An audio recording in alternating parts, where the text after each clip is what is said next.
no way I'm riding endurance day after day after day all winter long if I'm stuck inside for the entire winter. Hey, what's up, everybody? This is Brendan Hauser with EVOQ Bike. And while many of you may see me in Strava down in Florida riding outside, super thankful for that opportunity in the wintertime. I grew up in Rochester, New York in a frozen tundra.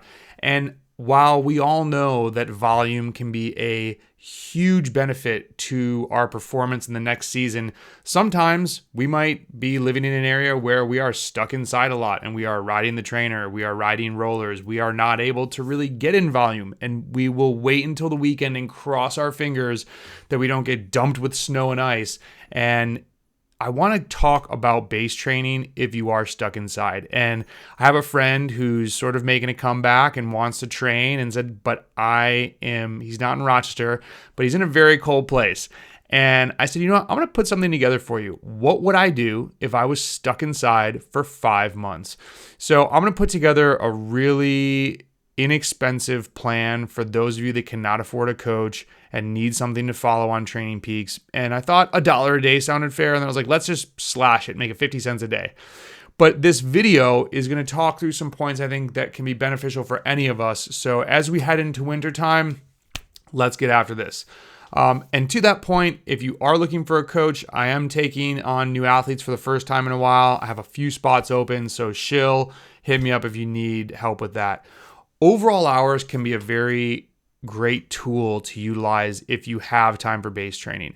And I just want to drop that in there before we get into something that is less hourly focused, because if you can train a lot and aerobically, and this is key, your body actually is absorbing the training, meaning you're not totally shelled at the end of every single week. I think that's probably a sign that you're training a little bit too much. That is important. And if I put together a plan that has 12 hours and say you can only do 10 hours, just dial the hours in, as it fits in your life. Your main focus, if you are training as optimally as possible, in my mind, is aerobic volume and strength work. You want to get in the gym, and getting in the gym is one reason why having a coach keeping you accountable, or your training buddy keeping you accountable, making sure you're doing the right work in the off season, because this is when so many of the gains are made.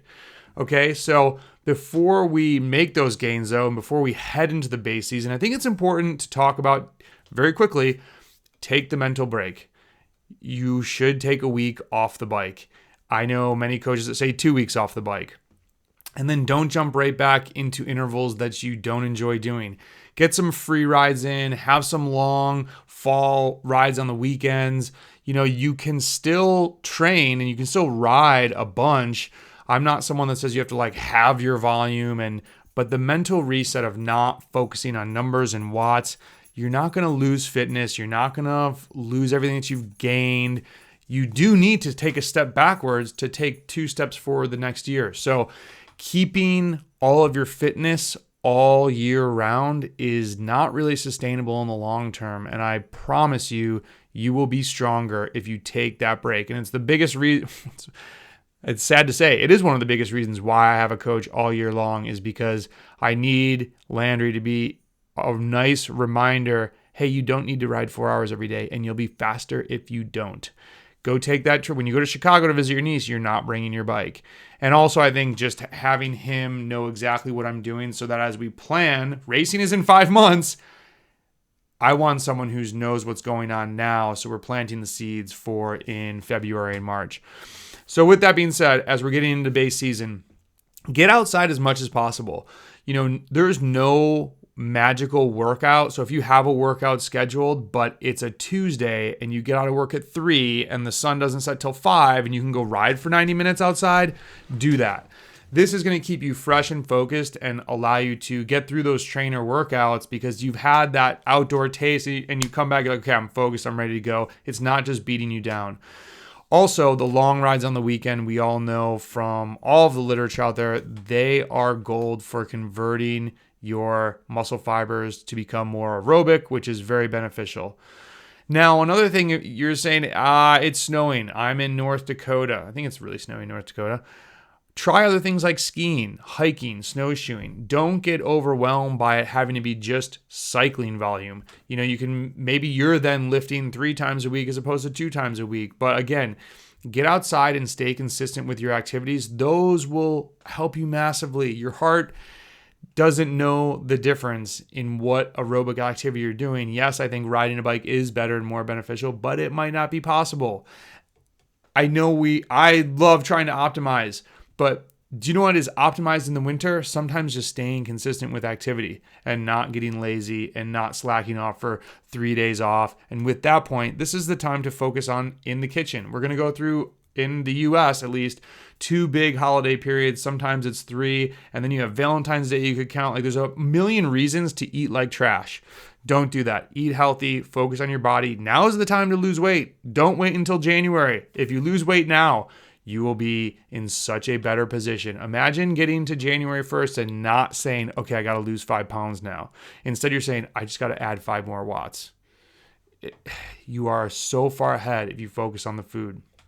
That was a huge misstep that I took, and so please learn from my mistake. Another thing that you can use during the week before we get into some nitty-gritty, more specific things block by block, Cadence Work can be very magical, and I would highly recommend you do some high torque or low cadence work, no matter what you call them. And Landry's going to have a blog coming on that. It actually might be up on the website now. It works, and if you find, and be wise with it. If you have knee problems, maybe not for you. If you're inside all the time, sometimes it can be that constrained pushing on the trainer can make your body feel sort of weird in your knees. Just be careful. And then lastly, obviously, you're lifting weights. You're getting stronger. Muscles create watts. You want to be lifting weights. And I posted last year, a lot of people really enjoy this Just a Weights program. So if you want something that doesn't have all these rides in it, you just want the weights, it's not very expensive at all. And you can get it out on the Training Peak store. Okay. Lastly, some people do like riding endurance. I talked to an athlete the other day who would prefer to ride endurance on the trainer, and we're going to do any interval sessions, any high torque, any high intensity on the weekend long rides, and he rides inside because of the dark, not necessarily the weather. And so if you prefer that, I have a more volume, endurance-based, aerobic-based, you can handle endurance. I have that on Training Peaks as well. That's the revamped 5 blocks to racing that I did last year, and I knocked the price down on that big time. So let's go get into this. What would I be doing for 20 weeks if I was stuck inside?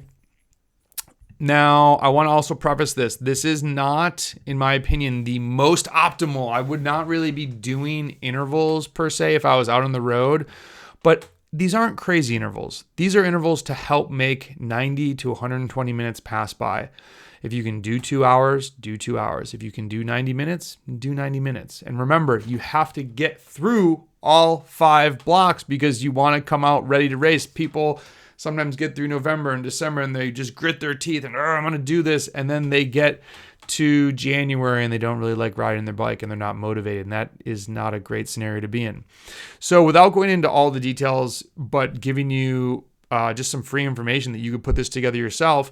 First few blocks, some short tempo intervals. All the files in here, there's not one constant power file. Even the endurance rides, I've made undulating, different versions of that so that if you are doing an endurance ride, at least it's more palatable and you can mess with cadence, and this is going to help you get through and not hate the trainer. That is the goal. Even on the weekend, if you have an hour and a half, I put in some different aerobic ramps that you could do. You can do an optional third lifting day.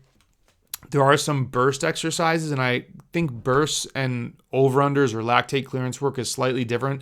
The bursts are, again, just mental refresher, a 20-second blip. It's not as intense as creating lactate. If you're doing shorter interval rides, I don't think you want to be doing those yet in, let's call this October or November, whatever your first block is. So this would either be October, November, December, January, February, or November through March. And really that just depends on how cold and where you live. And then we've got a rest week in here. And then I did put in some low cadence and put in one weekend ride in the second block that would be an over-under. Now, it's fine to have one ride with some intensity, but over-unders aren't really that intense. It's not like you're doing a 5x5 VO2 max.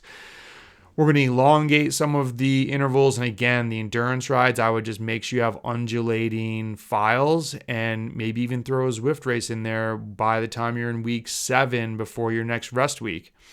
And then as you go into your third block, there are relatively, I would call these old school because I don't think it really targets changes that we want to make very effectively, but it is somewhat race-like.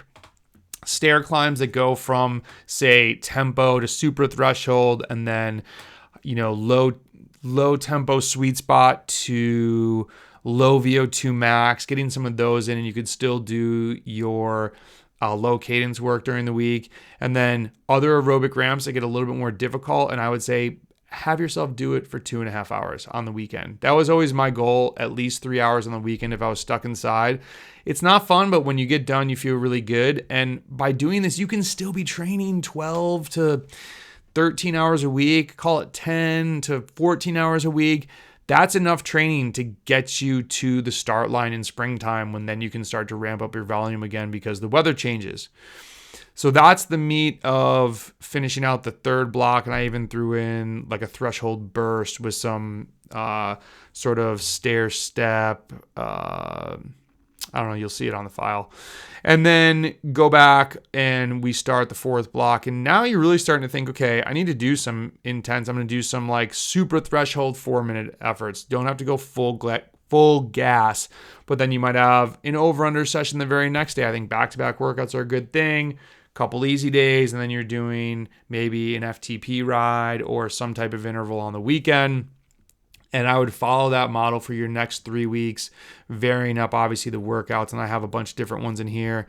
And then you rest, and now you're already in February or March, October, November, December, February or March, depending on when you start, and start up your VO2. And for indoors, I usually do shorter ones and hard starts. And I do put down some 30-15s that are really good before you're getting into your first races, but you could sub that out with something else. And if you're looking more deeply for a lot of VO2 max stuff, we have our top 10 in the Training Peak store and a whole guide there that will guide you through VO2 max training. And I think it's really critical that in these last weeks, like 18 and 19, you start doing some anaerobic stamina and developing that power. And really, I guess I shouldn't say developing, it's really sharpening up. If you need more anaerobic training, this is where a template is tough. I was going to say douse. I don't throw in tons of it for athletes because it is so fatiguing, but I put in 4 different workouts here, 30-second, minute efforts, accumulating time. I'm going to have a good video. I think it's a good video. It's a good topic on training above 150% 150% FTP. So, and then you rest, and then you've got your races you would have already lined out, and then you're doing more specific training for that. So hopefully this helps you set up base training. When you look at it that way, when we run through, that's 20 weeks. That's not that bad. You can do this. Check out the blog for a ton more free information if you're really trying to craft this together yourself. If you're listening to the podcast, please leave us a review and follow on Spotify. Please subscribe. Please share it with a friend. If you guys can help us share this, it just helps us out so much, and we truly, truly, truly appreciate it. Got more videos coming your way, more blogs, more everything. I'm super hyped for 2024. I hope to see you on the road. And if we do cross paths at an event, please come say what's up. And I do want to apologize to people that after my saddle broke in the Grand Fondo, I was scurrying to get a ride, and there were a couple people I was trying to say hi to, and I was starting to get cold, and I didn't mean to blow anybody off, but it was, I know I just burned by a couple people and was like, "What's up? See ya." And hopefully that didn't come across as rude, but was really more trying to take cover. So please say what's up at an event. I love meeting you guys. It's awesome. And we're actually about to have our first in real life ride/camp with some EVOQ people here this weekend. So super stoked to meet some new faces. So have a great week. Let's get it on the base training. This is when you make your gains. Let's go.